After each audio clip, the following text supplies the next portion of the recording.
Moving it forward. What kind of emotional labor do people not see behind your service smile? Wow. Emotional labor.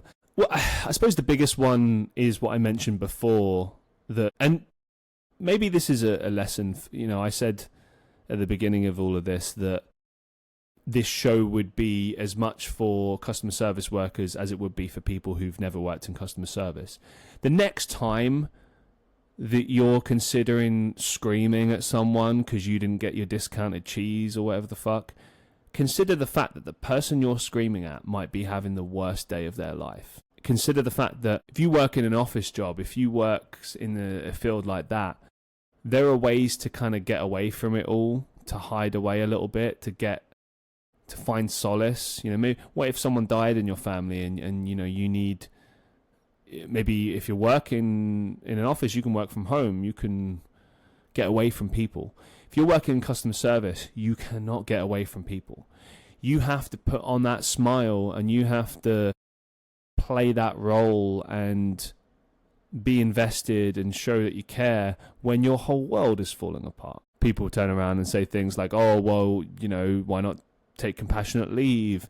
Why not just, take some time off? And it's like, it's not that easy in customer service.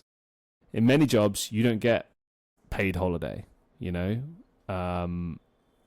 a lot of bullshit rules that are imposed in many of these places that don't make it very fair for the worker, or it almost feels like things are against you. Then there's the pressure of taking a sick day.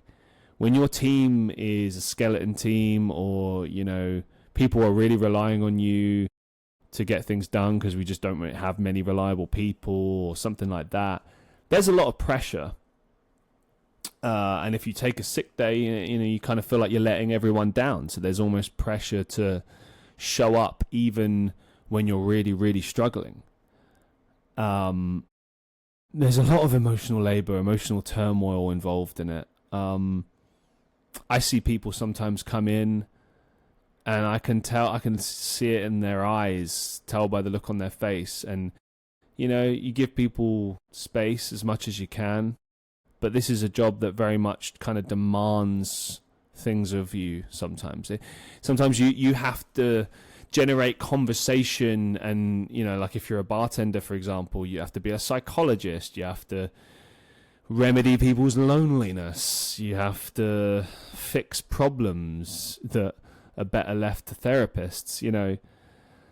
There's so much asked of a customer service worker that is often overlooked, and really does feel like, to me, most people don't see behind your service smile, or indeed care. You're just there to make them happy, and if you don't make them happy, they will admonish you, they will complain about you, they might try to get you fired, all of these horrible things. And at the end of the day, you have to find a way to keep all of that at bay, to maintain that service smile in despite of all of that.